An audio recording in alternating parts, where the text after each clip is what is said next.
लेकर रणविजय सिंह जी का स्वागत। आज हमारे बीच में हमारे बहुत ही जुझारू, ईमानदार, कर्मठ अफसर वो रणविजय सिंह साहब बीच में हैं। मैं उनको बहुत धन्यवाद करना चाहता हूँ। ऐसे पुलिस अफसर को नोएडा के बीच में ही होना चाहिए, यही उनको रहना चाहिए। हमारी तो दुआएं यही रहेगी कि वो नोएडा में ही रहें, हमारे डीसीपी बनकर आए, हमारे पुलिस कमिश्नर बनकर आए। रणविजय सिंह साहब को मैं मिलने से पहले से जानता हूँ। जब ये गाजियाबाद में थे तो मैं इनका नाम सुना करता था, इनकी चर्चाएं पढ़ा करता था। इनके कार्यकलाप के बारे में जो मुझे जानकारी मिलती थी, मुझे खुशी होती थी। और मुझे सबसे पहला फोन करने का अवसर तब मिला जब मेरे गांव के भाई अभिंदर सिंह जी यहाँ मौजूद हैं। इनकी एक घटना हो गई थी, इनका एक पिस्टल गिर गया था और ग्रेटर नोएडा में, और इनको पता लग गया कि मेरा पिस्टल थाने में जमा हो गया है। इनका मुझे फोन आया, यदि मेरा पिस्टल कैसे मिलेगा। मैंने कहा भाई बताओ कौन वहां पर एसपी हैं, क्या है। उन्होंने बताया। मैं कभी मिला नहीं था, नाम से जानते थे। कुमार रणविजय सिंह साहब को मैंने टेलीफोन किया, आइए सर स्वागत है। मैंने टेलीफोन किया, मैंने कहा हमारे गांव का बच्चा है, उसका इस तरह से कुछ हुआ है। तो इन्होंने एक ही बात बोली कि उसको थाने भेज दिए, और वो थाने गए, उसको उसका सामान मिल गया। बहुत बड़ी बात, जबकि हम कभी मिले नहीं थे। उसके बाद हम हमेशा मिलते रहे। रात के 12 बजे, 1 बजे, 2 बजे, जब भी कभी फोन किया, अगर फोन एंगेज चलता रहा तो पलट के फोन आ गया, नहीं उठाया तो पलट के फोन आ गया।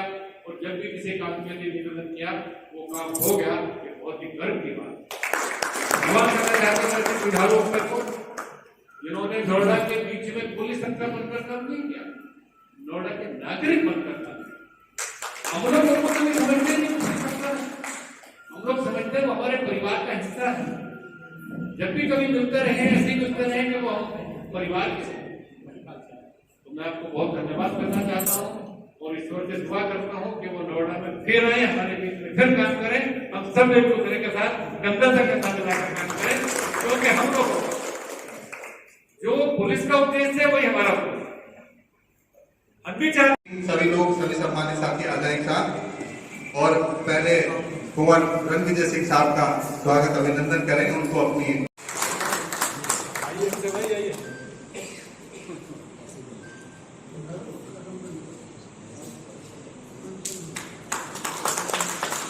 प्रैक्टिस की टीम से एक और निवेदन है मेरा, गुप्ता जी आ जाए एक बार। एक बार हमारे एसएचओ साथी नए आए, हमारे भी एसएचओ सेक्टर 24 एमएसएमई नोएडा के अध्यक्ष भाई सतीश राणा जी और पूरी टीम के सभी साथी आ जाए। मेरा निवेदन कैप्सी से है, नोएडा सिक्योरिटी एसोसिएशन कैप्सी के सभी मेंबर, मोदी साहब, सिंह साहब, सभी आ जाए।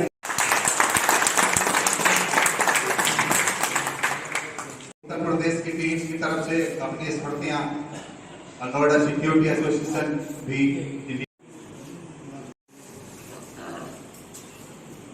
हमारे भी उनसे भी निवेदन है, वो भी स्वागत अभिनंदन करें। विकास जैन जी और अन्य जो भी साथी आपके साथ हैं, कई बार नाम लेने में या नाम समझने में दिक्कत हो सकती है, लेकिन आप एक दूसरे को पहचानते हैं। अपने साथियों को जरूर साथ बुला लें।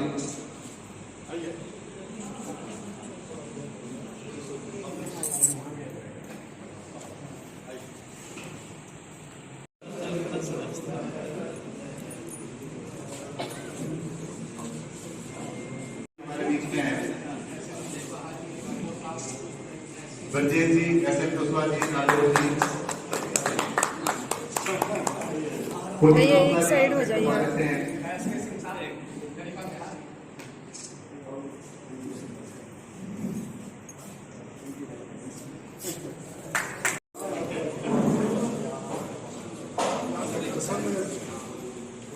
सेक्टर 35 गरिमा बिहार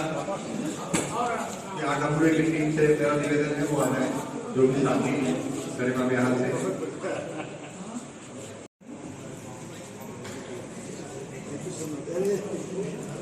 सेक्टर 35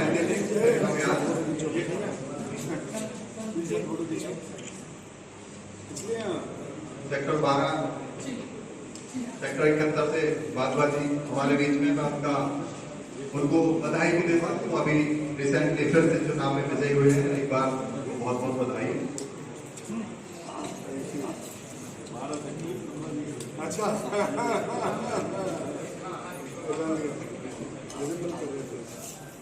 सेक्टर 71 से मेट्रो अपार्टमेंट के अध्यक्ष पांच चौहान जी हमारे बीच में, मुझे भी आते हैं।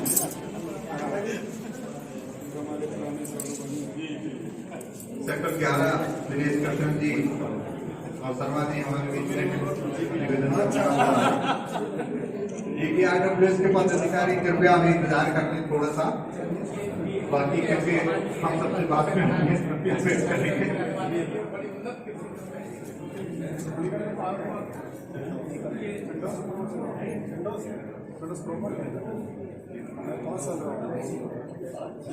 सेक्टर 71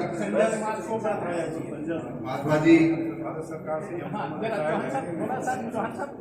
चौहान जी, सेक्टर 11 दिनेश कृष्ण जी,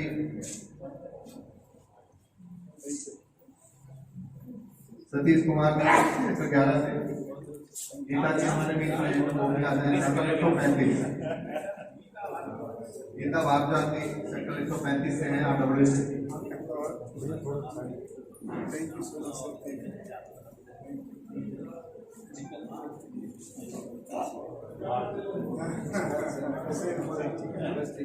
उस्मीर रवाना जी हमारे मंच पर ही मौजूद हैं, लेकिन वो भी चाहते हैं कि अपनी अतिथियां वेट करें तो वो भी आ जाए।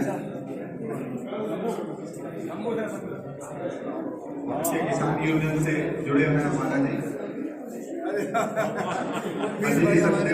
सेक्टर 52 से हमारे बीच में, वो सक्रिय रहती है सामाजिक कार्यों में। अंजलि सचदेवा जी प्राइवेट जॉब होने के बावजूद वो बहुत ज्यादा समाज में सक्रिय रहती हैं, हमेशा कुछ न कुछ अच्छा करती रही, वो आए और अपनी नौकरियां वेट करें। सेक्टर 34 से चमोली जी हमारे बीच में हैं और पार्टी जी हैं, वो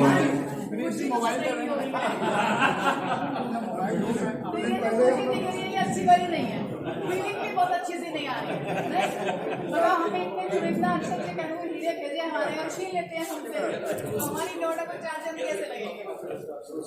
तो बहुत सारी शुभकामनाएं, आप और जाके हम हमेशा यही बोलेंगे कि वो हमारी रणनीति थी।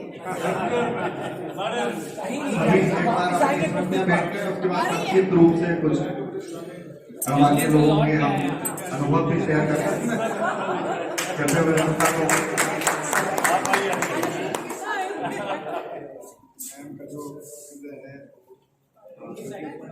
सेक्टर 44 से सुधीर दूध साहब स्वागत के लिए है। Sector 105 Pradeep Saxena ji, sector 81 Sharma ji, sector 41 से कर्नल जयपाल सिंह जी हमारे बीच में, उनसे निवेदन है वो आ जाए। सेक्टर 41 RWS के colonel Jaipal Singh ji,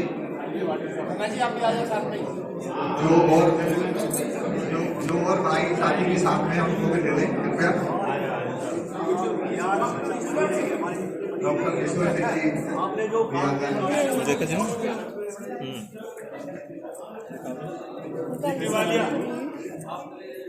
sector 27 KL Awana जी फोटो मैंने दूंगा और सभी साथी सेक्टर 27 से।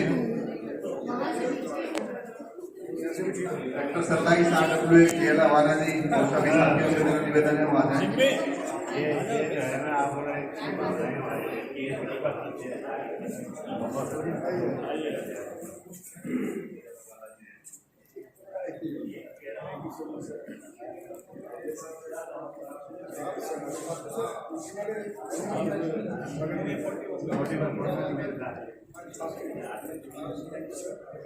जमोदन जी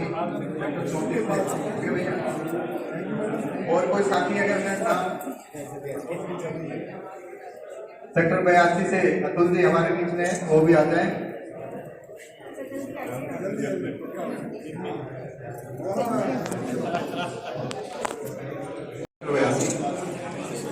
परमार जी, नागेंद्र जी और सभी साथी आ जाए कृपया, उनसे निवेदन है वो भी अपनी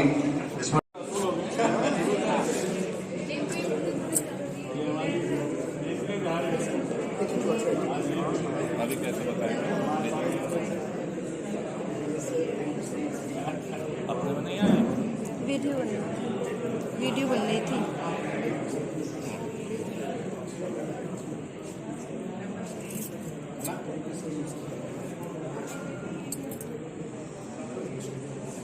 और कोई रह गए हैं से बाहर शायद उनको अपने स्टाफ से भी इतने उनका परिचय नहीं होता। मैं अभी भाई साहब से यही कह रहा था कि उन्होंने जितना ये जो आज जो पूरा माहौल देख रहे हैं, हर व्यक्ति की कुछ ना कुछ यादें, मैं तो छोटा भाई जमुना विजय सिंह जी के साथ जुड़ी हुई है, और वो यादें सिर्फ इसलिए नहीं जुड़ी हुई कि उन्होंने आपकी कहीं ना कहीं मदद करी, कहीं ना कहीं हेल्प करी, तो उन्होंने आपको सबको अपना परिवार का सदस्य मानते हुए आपकी सबकी मदद करी। ये बहुत बड़ी बात होती है कि देखिए, सरकारी पद पर रहते हुए आप उस पद की गरिमा रखें और उस पद का सदुपयोग आम जनता, आम मानस तक पहुंचाएं। के बारे में बोलना तो सूरज को प्रकाश दिखाना है, बिल्कुल ऐसा ही है, ये वर्ड नहीं है। पुलिस विभाग का ऑनेस्ट ऑफिसर ढूंढना, आपकी बात सुन ले, सॉफ्ट स्पोकन, आपकी जज्बातों को भी समझ ले, और आप उसे पर्सनल भी इशू बताए उनको कि मेरे ये पर्सनल समस्या है सर, इसमें भी कोई मदद हो सकती है, ये मेरे सेक्टर के रेजिडेंट है, इनके पर्सनल प्रॉब्लम है, क्या उससे कोई मदद हो सकती है? जो इनके डिपार्टमेंट से नहीं लगती चीजें उनको भी हम कहते हैं तो भी मदद होती है। तो ऐसा ऑनेस्ट ऑफिसर, ऐसा ऑफिसर हमारे क्षेत्र से जा रहा है, तो हमें कितना दुख है वो समझ सकते हैं। शायद वो दुख एक्सप्रेस करने के लिए कितने लोग यहाँ इकट्ठा हुए हैं। सेक्टर 51 में अमूमन कुछ ना कुछ हर सेक्टर में होता है, पर हम दिन या रात, सुबह या शाम कुछ ना सोचे बिना, जब भी हमें कोई पुलिस से संबंधित कोई समस्या होती थी, हमने कभी SHO या ACP या चौकीदार साहब से बहुत ज्यादा बात नहीं करी। हमारी समस्या सिर्फ इन्हीं के पास जाती थी, सर ये समस्या है, आप इसमें आपसे अप्रोच पढ़नी है सर, अप्रोच पढ़नी है, पर यह है कि हमें मालूम है कि वहां कहने के बाद में समस्या। और एक चीज और कहता हूँ भाई साहब के लिए, मैं ADCP नहीं कहता, मैं DCP साहब। मेरे मोबाइल में नंबर सेव है भाई साहब का, तो मैंने DCP साहब के नाम से सेव किया। तो बहुत बहुत धन्यवाद कि उन्होंने भी अपना समय निकाला। और एक खास बात भाई साहब MP सिंह साहब के लिए, इतना अच्छा कार्यक्रम उन्होंने आयोजन किया, वाकई को बधाई के पात्र हैं। एक बार भाई साहब MP सिंह साहब, मंचासीन सभी हमारे व्यापार मंडल के साथी और हमारे साथी और भी बहुत सारे बैठे, सभी भाई साहब सुनील गुप्ता जी, जैन साहब, भाई साहब SHO साहब, सेक्टर 24 थाने, आप सभी। एक चीज मेरे समझ में नहीं आ रही, आप लोग ये बोल रहे हैं कि ये विदाई समारोह है, ये है वो है, कुछ नहीं है। कुछ दिन बाद मेरी इच्छा है, मैं चाहूंगा ऊपर से दुआ करूंगा वापस यही आ जाए, अच्छी पोस्ट पे आए और अच्छे। तो मैं इसको ज्यादा, मैं सर के साथ ज़्यादा दिन नहीं रह पाया क्योंकि मैं अभी इस सेक्टर में आया हूँ, लेकिन जब से आया हूँ सर की काफ़ी तारीफ सुनी है, तो हम उम्मीद करते हैं कि सर जल्दी हमारे बीच में दोबारा बेहिचक चल पड़े, थामते आए हैं, अगर हम गिर पड़े, जिनसे सीखा उन्हें कैसे कर दे विदा, क्या बड़ी बात है अगर हम रो पड़े, अगर हम परम आदर व सम्मान के योग्य है। हमने कभी सर नहीं कहा, बड़े भाई कहकर संबोधित किया, कई बार पैरों पे हाथ लगा के आशीर्वाद देने का भी मन करता और किया भी है। एक ऐसे अफसर जो बड़े भाई के रूप में हमारे समाज के अंदर हैं।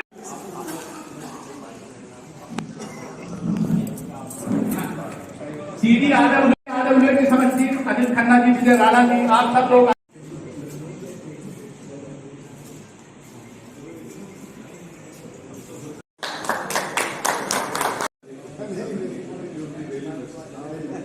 सेक्टर 34 से MC भारद्वाज जी हैं, थोड़ा लेट आए हैं तो करके आ रहे हैं। DLC साहब ने कहा कि चुनौती और बिना अपना जीवन यापन करते हैं। अब मैं आता हूँ कुंवर रणविजय सिंह साहब के पास, वो भी हमारे बीच से कुछ स्मृतियां लेकर फिरोजाबाद जा रहे हैं और हम उनको छोड़ने वाले माफी नहीं है।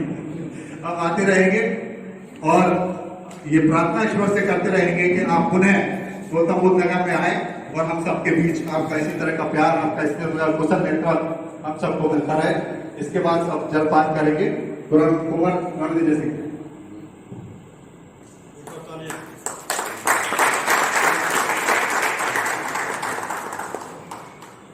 बहुत बहुत धन्यवाद सोमन जी। मेरे साथ मैं जसीम आज इस कार्यक्रम की अध्यक्षता कर रहे हैं हमारे बड़े भाई NP सिंह जी, संजीव जी, सुनील गुप्ता जी, मुमीर भाई, हमारे राजीव जी, और यहाँ पे भी रिसेंटली ज्वाइन किए बहुत ही डायनामिक SHO अमित। मेरे सामने बैठी है मातृशक्ति, सब लोगों को पर्सनली जानता हूँ, सब लोगों से लगातार टच में रहता हूँ। इसके अतिरिक्त इस पूरे नोएडा शहर के सभी हमारे सम्मानित बड़े बुजुर्ग भाइयों, नौजवान साथियों, आप सभी अपने अपने क्षेत्र के प्रतिनिधि हैं और टाइम टू टाइम आप लोगों से बहुत सारे इशूज पे इंटरेक्शन होता रहा हमारा। मैं सबको बाइटे समझता हूँ।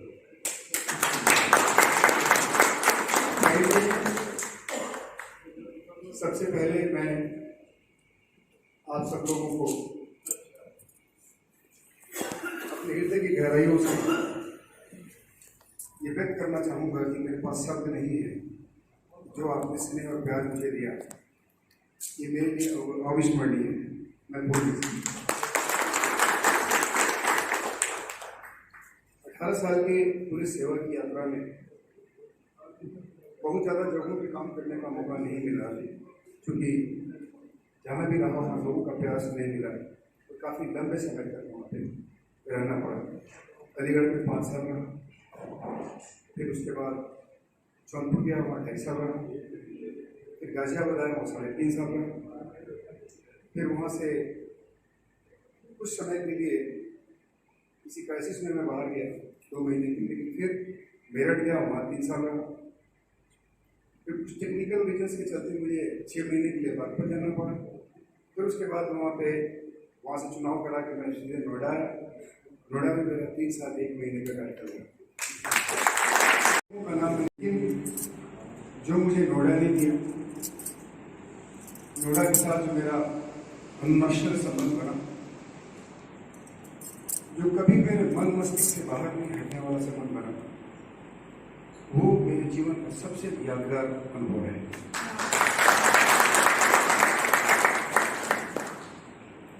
नोएडा आने के पहले बहुत सारी बातें मेरे सामने आती रही। नोएडा में ये है, नोएडा में वो है, काफ़ी कॉमर्शलाइज लोग हैं, इकोनॉमिकल लोग हैं, रिलेशनशिप को इतना रखते हैं जो आप वहाँ पे काम करता हूँ।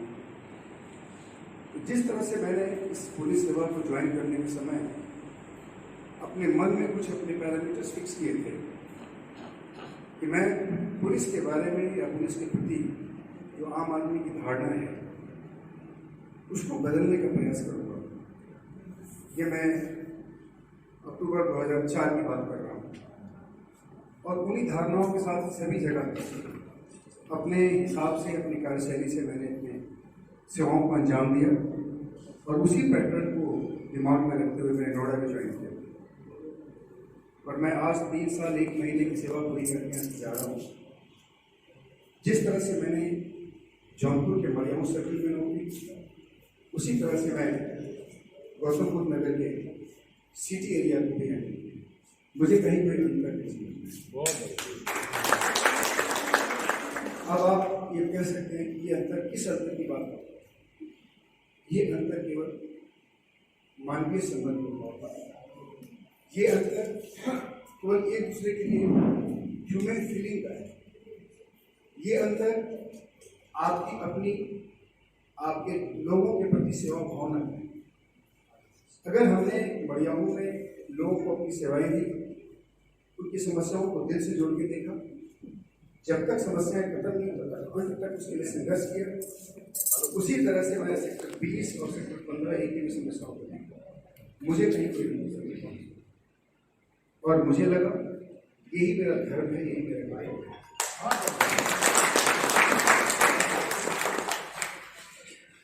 जब मैंने सहमी ज्वाइन किया था तब मैंने देखा, महसूस भी किया कि मैं जिस एजेंसी में जा रहा हूँ, मैं बताना चाहूँगा कि मैं ऐसे मेरी तीसरी नौकरी है। सबसे पहले मैं राजस्थान प्रशासनिक सेवा में सेलेक्ट हुआ, उसके बाद मैं बिहार में डिप्टी कलेक्टर बन गया, SDM हो गया, मेरी माँ ने वहाँ बुला लिया। लेकिन उस समय कुछ परिस्थितियाँ थी जिसके चलते जब मुझे वर्दी धारण करने का मौका मिला तो मैंने यूपी प्रेफर किया। पिता जी फौजी थे तो वर्दी के प्रति जो एक बचपन से प्रेम था वो तो रहता रहना स्वाभाविक था। मौका मिला, मैं आ गया और मैं उस घड़ी को, उस समय को हमेशा प्रणाम करता हूँ, ईश्वर को धन्यवाद देता हूँ जिन्होंने मुझे एक ऐसी स्थिति में लाके खड़ा किया जहाँ से मैं वाकई जो मेरे दिल में संस्कार जो मेरे माँ बाप से मिला उसको फलीभूत करने का मौका मिला। वर्दी धारण करके हमने ये एहसास किया कि यहाँ पर त्वरित न्याय करने का एम्पल स्कोप है। अगर किसी ने किसी को थप्पड़ मार दिया, वो कमजोर है, उसे लड़ नहीं सकता, लेकिन मैं वहाँ जाकर के उसी समय उसके सामने उस बलवान को अगर मैं दो थप्पड़ मारूंगा तो उसके आत्मा को संतुष्टि होगी। यह शक्ति किसी के पास नहीं है, लेकिन ये पुलिस के पास है। तो मुझे ये लगा कि इसका हर मोमेंट में सदुपयोग करना चाहिए। और आज इस 18 साल की यात्रा में मैंने एक मोमेंट इसको इम्प्लीमेंट किया और इसको एहसास किया और उससे जो मुझे संतुष्टि मिली, तो जो मेरे जीवन की सोच है, इस सोच से मैं अपने जीवन को जीता हूँ, वो एक तरह से सार्थक होता जाता है। मैं नोएडा ज्वाइन करने के बाद तमाम चुनौतियाँ हैं। सबसे पहले तो मैं आपको ये बता दूँ, आजकल और मैं बहुत ओपनली कहता हूँ कि हमारे सरकारी महकमे में, खास करके ब्यूरोक्रेसी में, लोगों के मन से जो लोग ज्वाइन कर लेते हैं उस समय तक जब इंटरव्यू होता है उस समय तक बहुत सारी बातें करते हैं कि मुझे जाना है वहाँ पे, कि वहाँ पे वैराइटीज ऑफ सर्विसेज हैं, लॉट ऑफ चैलेंजेस हैं और उसको बहुत डिफरेंटली हैंडल करूँगा। सेंस ऑफ सर्विस मेरे मन में, सेवा का भाव है, इसलिए मैं लोगों की सेवा करने जा रहा हूँ। But I'm sorry to say that sense does not exist in their mind once they join the services. I've seen many such examples where I've seen them failing fully. कहीं भी बहुत लोगों को मैंने देखा कि आगे नौकरी के आने के बाद पता नहीं क्या सोच में आ जाती है, उनको शायद ये समझ में नहीं आता कि 60 साल की उम्र के बाद पुनः उसी समाज में जाना है जहाँ से हम और मैं आपको बड़ी स्पष्टता के साथ कहना चाहूँगा, जो अपने आवरण चेंज होने के साथ साथ अपने विचारों को चेंज कर लेते हैं, उन्हें 60 साल के बाद बहुत कष्ट होता है। लेकिन जो व्यक्ति समाज से निकलता है उसको ईश्वरीय वरदान होता है, जो समाज से अलग हट करके कोई सेवा करने का उसको अगर मौका मिलता है, उसने अगर अपने उस मानवीय आचरण को बदला नहीं, इस पूरे 60 साल की उम्र तक वो इतने लोगों की शुभकामनाएं, इतने लोग का स्नेह और प्यार पाएगा कि वो जीवन भर उन्हीं लोगों के आशीर्वादों के सहारे अपना जीवन अच्छे तरीके से। This is the most important thing that has to be there in the mind of every one of us. Unfortunately, it is missing. पता नहीं क्यों, मैं बार-बार कहता हूँ, जब भी मैं किसी नए जगह पे जाता हूँ, हमारे साथ जितने हमारे सबऑर्डिनेट्स होते हैं, मैं एक लाइन उस थाने में जाकर पहले ही जरूर कहता हूँ कि आप क्राइम वर्कआउट कर लेना, नहीं कर रहे कोई दिक्कत नहीं, घटनास्थल पर तुमसे पहले मैं पहुंचूंगा, ये तो पक्की बात है। दूसरी बात, चाहे लाखों की भीड़ आ जाएगी, तुमसे पहले आगे मैं सेक्रीफाइस करने के लिए तैयार हूँ। मैं हमेशा अपनी पूरी टीम को फ्रंट से लीड किया, कभी मैं छिप के नहीं रहा। यहाँ तक कि हमारे साथ अगर कोई लीडर भी रहता है, हमसे आगे वाले लीडर होते हैं, उनको भी मैं बैकअप करके आगे बढ़ के उस चीज़ को टेकअप करता हूँ। मैं हमेशा एक चीज़ जरूर कहता हूँ थाने में सबऑर्डिनेट्स को कि तुम्हारे यहाँ आने वाला फरियादी पहले से दिमाग में ये बात रखा हुआ है कि तुम अच्छे नहीं होते हो, तुम्हारा व्यवहार ठीक नहीं होता है, तुम में ट्रस्ट डेफिसिट है, लोग ये मानते हैं कि पुलिस का व्यवहार ठीक नहीं होता। उस माइंडसेट के साथ जब उनसे तुम बात करोगे और उसमें तुमने अगर परिवर्तन ला दिया तो समझ जाओ कि उस दिन से तुम उस पूरे एरिया के सबसे प्रिय और दिल में राज करने वाले। मैं बहुत सारे ऐसे अपने साथ काम करने वाले अपने साथी अधिकारियों को देखा है कि जिनके इस तरह की मंशा के चलते वहाँ के लोगों ने वहाँ से जाने पे जिस तरह से प्यार स्नेह आप मुझे दे रहे हैं उस तरह से उनको प्यार स्नेह दे रहे हैं। इसका कारण कुछ नहीं, केवल ये है कि अगर एलपी सिंह साहब ने मुझे एक काम बताया, अगर मैंने ये सोच लिया ये मेरा काम नहीं है, अगर उन्होंने मुझे कॉल किया तो मैंने देखा कि ये कौन सा समय है कॉल करने, अगर उन्होंने कॉल किया तो हमने कहा कि नहीं रुक जाइए मैं बाद में देखूंगा। अगर इस तरह की भावना से आप काम करेंगे तो जो इंप्रेशन आपका बना हुआ है दैट विल नेवर चेंज, कभी बदलेगा।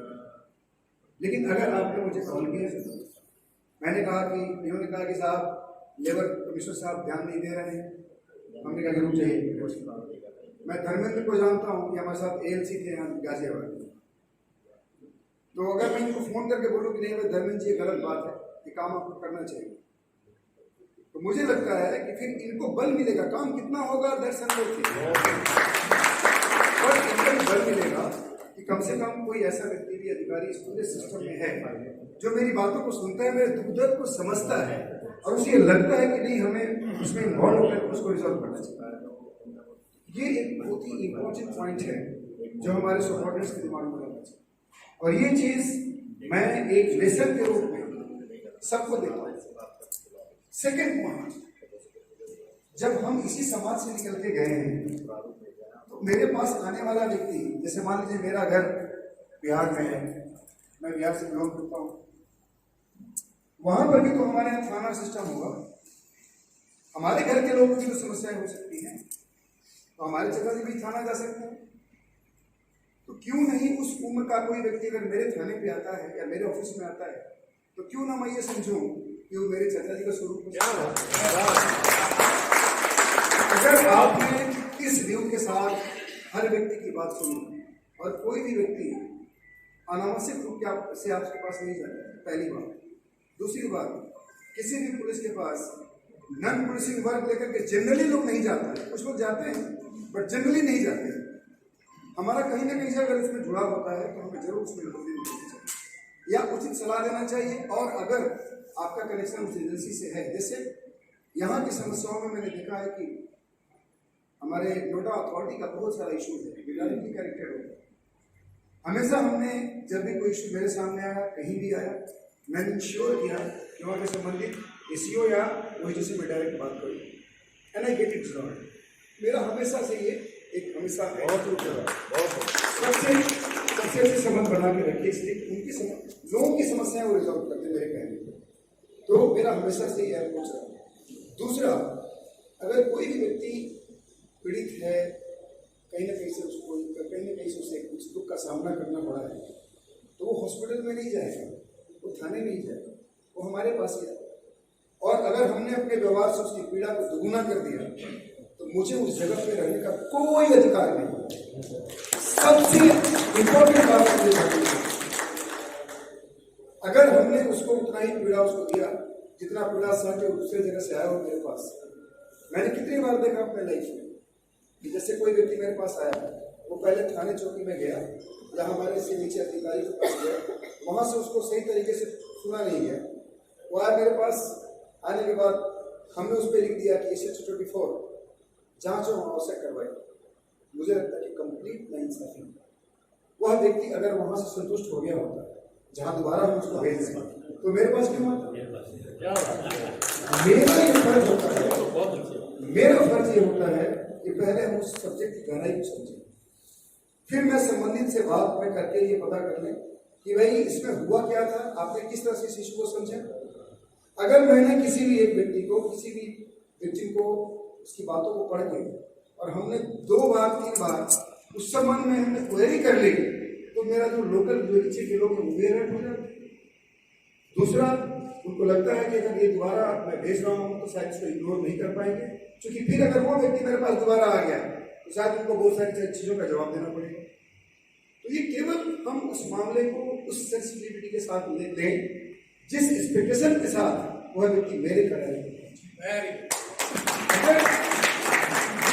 इम्पोर्टेंट बातें हमारे खास करके गवर्नमेंट एजेंसीज के लोग समझना शुरू कर दें, ये मैं सबके लिए कह रहा हूँ, but it is more true in case of police. अगर पुलिस अगर ये सोच करके ये सब चीज़ों को देखना शुरू कर दे तो मैं समझता हूँ कि एक ऐसी एजेंसी है जिसके यहाँ लोगों के ज़्यादातर काम होते हैं, और इस तरह का सेटिस्फेक्शन अगर हमने देना शुरू कर दिया तो पुलिस को लोग अपने माथे पर बिठा देंगे,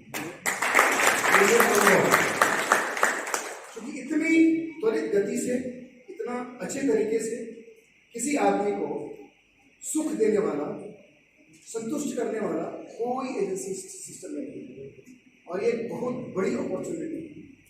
और मैंने हमेशा ये देखा, मेरे पास कुछ नहीं है, लेकिन मेरे पास जो है इस दुनिया में किसी के पास नहीं। मैं जिस सेशन से होकर के आया वहाँ पर भी आज अगर मैं किसी को फ़ोन कर दूँ और वहाँ पर जाके कोई अगर मेरे बारे में कुछ नेगेटिव बोल दे तो मेरा पक्का विश्वास है कि अगर वो उसको कुछ लोग बुरा भला नहीं करेगा तो उससे बात जरूर देंगे, आई एम श्योर।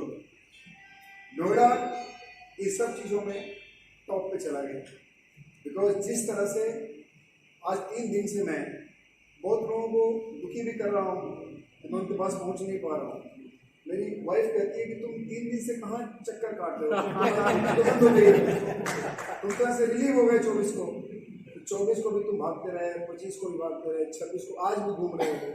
मैं सुबह निकलता हूँ तो फिर रात में 12-1 बजे पहुँचता हूँ। वो इसलिए कि मैं तमाम जगहों पे तमाम लोगों से जो हमारे अपने रिश्ते मैंने बनाए हैं, जो मैंने कमाया है, आप सब मेरी कमाई है। आप सब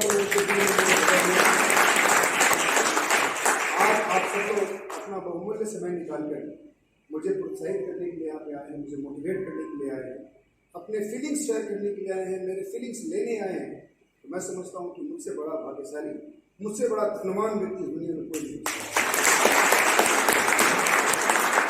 मैं आप लोगों को एक चीज़ के लिए आश्वस्त करता हूँ, जिस तरह से परिवर्तन जहाँ भी मैं रहा, मैंने ये प्रयास किया कि वहाँ के लोगों में एक पुलिस के प्रति जो नेगेटिविटीज़ होती है, जैसे वही अंजलि मैडम ने कहा कि हम लोग 24 एक एग्जाम्पल दिया उन्होंने कि किसी भी थाने में जाने से पहले एक सिफारिश करा के जाते हैं। मेरे बार कितना बार फोन आता है कि सर जरा सेक्टर 20 को फ़ोन कर दीजिए, मुझे वहाँ मिलना है। क्या काम है? तो वो एक पासपोर्ट वेरिफिकेशन का, क्योंकि आपका अधिकार है। वो थाना चौकी जो कार्यालय है, कार्यालय जहाँ आप जाएंगे और पब्लिक ग्रीवेंस अटेंड करने का उनका फर्ज है।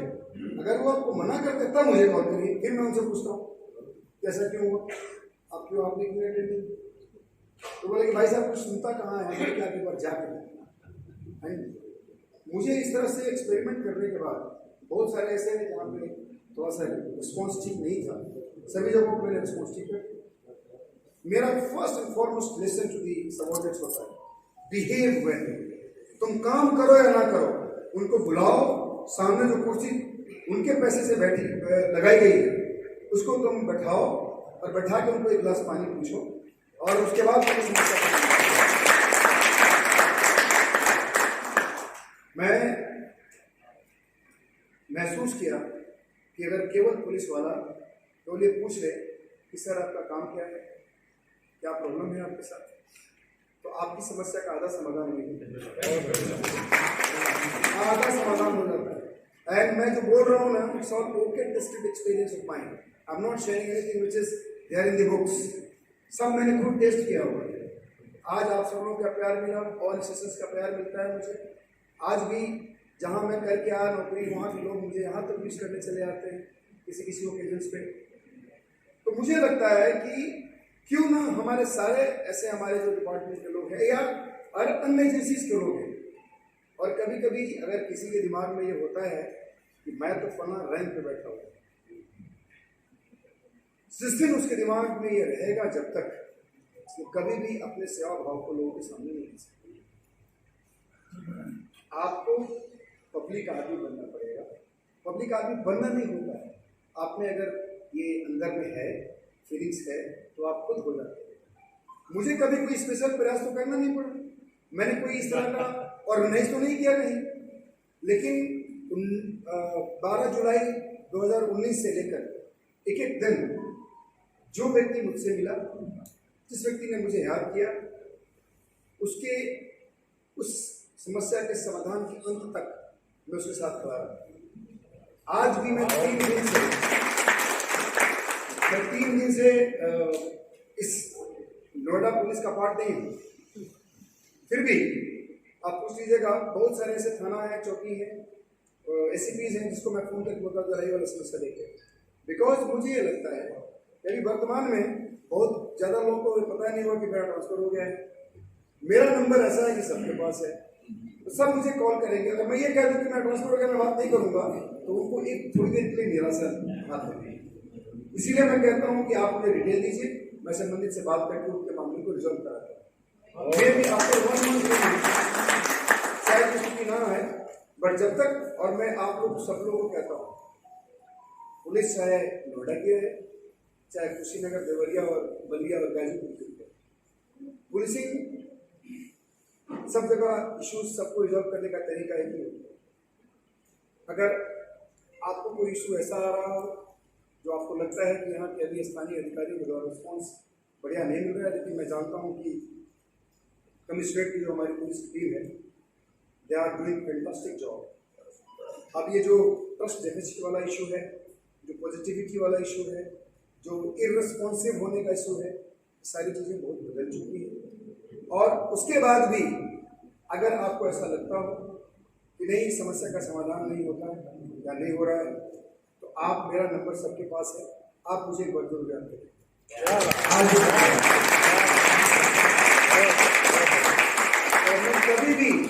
कभी भी ये चीज़ नहीं कहूँगा आपको कि मेरा ट्रांसफर फिरोजाबाद हो गया है या मेरा ट्रांसफर फैजाबाद हो गया है। मैं जरूर कहूँगा कि किस थाने का मामला है, मुझे बताइए। और मैं कभी हेजिटेट नहीं करता, चाहे मुझे अगर कोई इशू उधर बरेली का दे दे, वैसे जो बरेली से मुझे बात करनी है, तो मुझे लगता है कि वो भी पुलिस का अधिकारी अगर मेरे से अधीनस्थ है, तो उसी तरह से मैं उससे बात करूँगा जैसे मैं अपने अधीनस्थों से बात करूँ। बहुत बात करते, इतना ही नहीं, ये नहीं कि मैंने कह दिया, देखा कि नहीं किया तो उसको मैं छोड़ दिया, मैं चेंज करता हूँ। और चेंज ही नहीं करता हूँ, अगर गोरखपुर के एसएचओ ने ध्यान नहीं दिया, एसएचओ कैंट ने, तो वहाँ के सीओ से बात करता हूँ, वो नहीं बात करेगा, एसपीसी से बात करूँगा, वो नहीं बात करेगा, तो वहाँ डीआईजी साहब से मैंने बात की। हमने सर, ये तो हमारा पुलिस का काम है, और मुझे लगता है जो एविडेंस हमारे सामने ये आदमी जो कंप्लेन है वो सही है, हम क्यों नहीं उसका समाधान करें। तो ये इस हद तक मैं चेस करता हूँ, क्योंकि मुझे लगता है कि यही चीज़ हम नहीं करते हैं, इसीलिए पुलिस के प्रति इतनी दुर्भावना लोगों के दिमाग में बैठी। और अगर मैं समझता हूँ कि जिस तरह से मैंने लोगों को सुनवाई दी है, लोगों की सर्विसेज दी है, लोगों के लिए खड़ा रहा हूँ, समस्याओं में साथ खड़ा रहा हूँ, और आपकी समस्याओं को दिल से जोड़ के रिजॉल्व करने का प्रयास करूँ। अगर हमारे डिपार्टमेंट में 20-25% लोग भी इस माइंडसेट के साथ लोगों को सुनना शुरू कर दें, तो पुलिस के इमेज में ट्रांसफॉर्मेशन होना है। और हम खड़े कुछ नहीं करें, हमारा फर्ज ही, हमने वर्दी इसी के लिए पहनी। मैंने एक व्यक्ति को कहा कि यार देखो, हम लोग कितना स्ट्रेस्ड रहते हैं, कितने परेशान रहते हैं, तो हमने हमेशा एक बात कहा उन लोगों को, ठीक बात है, आप परेशान रहते हैं, हम लोग को सैलरी इतनी मिलती है। तो हमने कहा कि अगर पैसा कमाने का आपका व्यू था, तो हमारे यहाँ सेक्टर 18 में बहुत ऐसे जगह हैं जो आप कुछ फील भी नहीं कर सकते, तो अधिक 5-5 लाख रुपये का महीने कमाते, आप वो कर सकते। लेकिन इतना बड़ा प्लेटफॉर्म मानव सेवा, समाज सेवा का आपको कभी नहीं मिलता।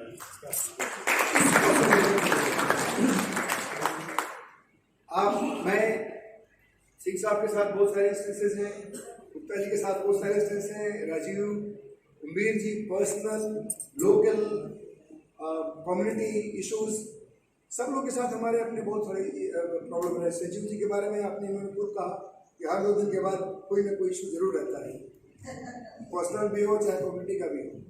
मेरा ये कहना है कि मैं 3 साल में ऐसे हजारों इंस्टेंस मेरे पास हैं जिसने मुझे दोहरी ताकत दी है बाकी अन्य लोगों को सेवाएं देने में। बहुत सारी इंस्टेंसेस मेरे लाइफ में हैं जहाँ मैंने किसी के लिए कुछ किया, मुझे अनलिमिटेड सेटिस्फेक्शन हुआ। अब उस सेटिस्फेक्शन को लेकर के मैंने फिर दूसरा कोई अगर इशू सेम तरह का आया तो फिर उसको मैंने टेकअप किया। बहुत आनंद आता है। संजीव जी ने कहा, संजीव जी के भाई का इशू था, इमीडिएटली मैंने रात में फोन किया किसी को पासपोर्ट डिपार्टमेंट। और सबसे बड़ी बात यह है, मैं आपको बता दूं, एक ट्रिक होता है कि किसी भी इशू को अगर हमने इस तरह से बताया कि ये इशू किसी का है तो वो इसे ध्यान से नहीं ध्यान देगा। मैं अगर ये कहता हूँ कि मेरे भाई का है, मेरे परिवार का है। मैंने आपके भाई का जो इशू था, मैंने कहा कि मेरा भाई मेरे इंजीनियर अभी जाने वाला है, उसका गड़बड़ा रहा है। तो बोला कि सर मैं आप बता दीजिए, मैं अभी आधे घंटे में फोन करता हूँ। वो लोग चूंकि ऑनलाइन रहते हैं हमेशा, तो रात में उन्होंने बताया, मुझे बोला कि सर कल उनका 12 बजे का अपॉइंटमेंट मैंने करा दिया। और मैं बताऊँ, मैं भूल गया ये बताना इनको। जब मैं कल फोन किया मैं तो कल का उसका डेट था तो भूल ही गया। फिर मैंने कहा कि नहीं शायद अगले दिन हो गया। तो मैं अपने आप को, आपकी समस्याओं को दिल से जोड़ लेता हूँ, अपना बना के। हमारे सबॉर्डिनेट्स की हमने कहा कि नहीं, मुझे लोगों की सेवा करनी है, चाहे रात को 3 बजे चाहे रात को 2 बजे। बहुत बढ़िया। और जिस दिन मैं डिस्ट्रीब्यूट करना शुरू कर दूंगा अपना टाइम और पब्लिक टाइम, उस दिन से मैं फिर आपका आदमी नहीं बनूंगा, फिर अपने आप को रहना। अगर आपका आदमी बनना है, मुझे आपके साथ जोड़ना है, तो मुझे आपके लिए सब कुछ सेट ऑफ करना पड़ेगा, अपने सारे कंफर्ट छोड़ने पड़ेंगे।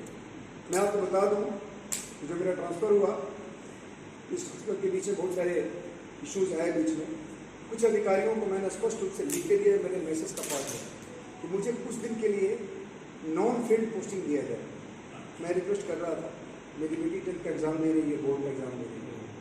मैंने कहा कि मुझे लगभग 6-7 महीने का, नहीं तो 1 साल भर का साइड में दीजिए, चूँकि 18 साल से लगातार वही क्रिमिनल इसमें लगा हुआ है, तो प्लीज़ मुझे 1 साल का मौका दिया जाए। मैं टॉप नोचेस की बात कर रहा हूँ।